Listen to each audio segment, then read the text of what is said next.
Hi, so Dakar 18 is finally out in the UK, 2 days after initially it said it was going to be out, and then at the very last minute they pretty much changed a load of the release dates, particularly for Europe and the UK, to the 27th, although I believe physical discs don't come out until tomorrow the 28th.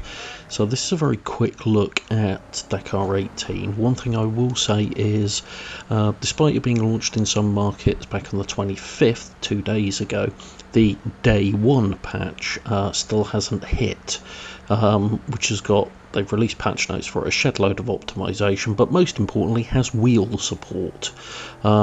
So this first initial impression is based around using a DualShock, and it's not something I'm used to using with any kind of driving or racing title.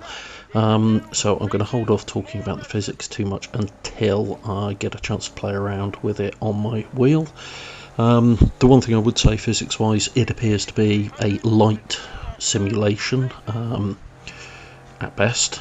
The vehicles do seem overly light. I ran into with the driver once and it seemed to move far more than it should do if you run into a rally raid car, but reserve judgment for that for the day one patch and talk about that a bit more then. So the actual structure of the game, and one interesting thing is I've seen a lot of very polarised comments about Dakar 18.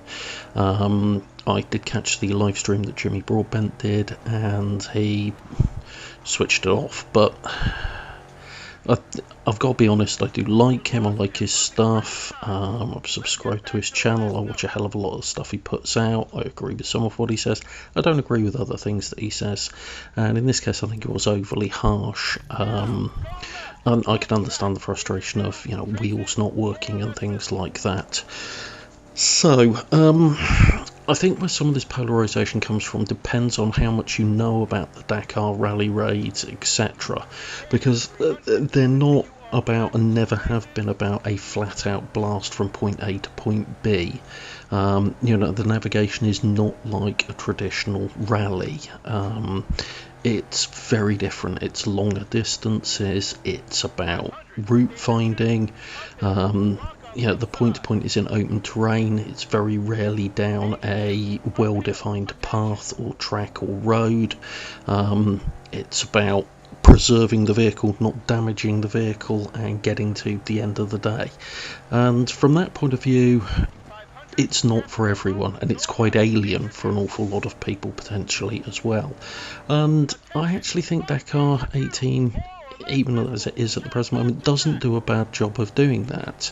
The waypoint navigation is an important issue on it. There are 3 levels of difficulty, and if you go for anything above rookie, you don't get any more assistance than you would in reality.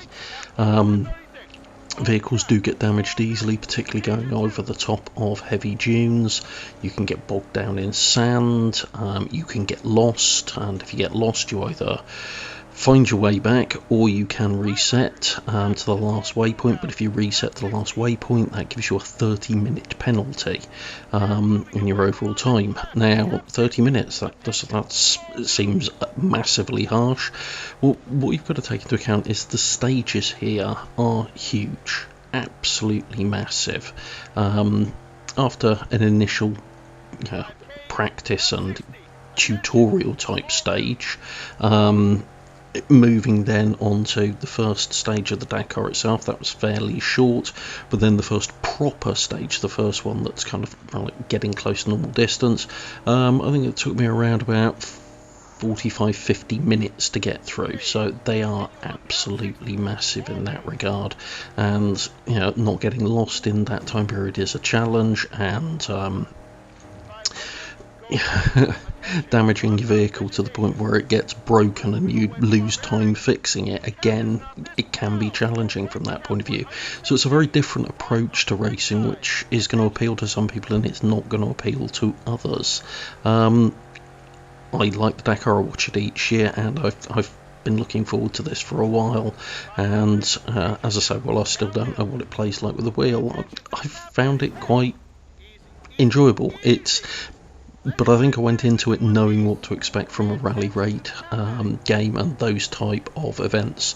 Now, I've only at the present moment played around with the car category. There's obviously a load more categories in there to try around. I've only been in one country and a couple of stages so far. Visually it looks fairly good.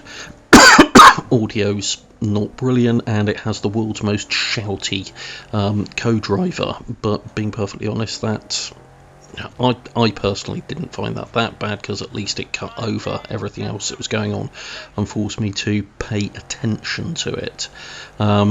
The roadbook side of things, the fact that the roadbook is in there fully and you've got to navigate for yourself, and it's not an easy follow the trail point to point type affair.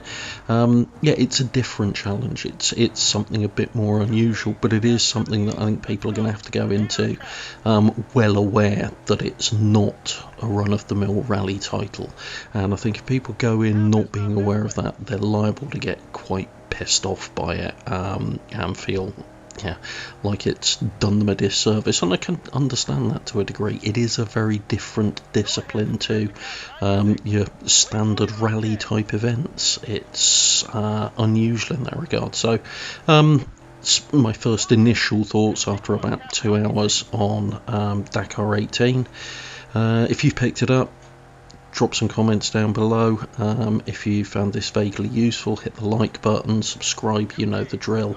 In terms of would I recommend it, well, being perfectly honest, it's too early to tell, so I'm not even going to talk about that. I'm going to wait for the day one patch to hit, give it a bit more time, play around with some more of the vehicles, particularly the bikes and quads, because you get no co-driver with those, so navigation is down purely to yourself, and that's going to be very challenging. And the trucks, which I believe from looking at the options have high and low ratios, so that again will be a slightly different challenge. So yeah, that's a quick look at Dakar 18. Thanks very much. Bye.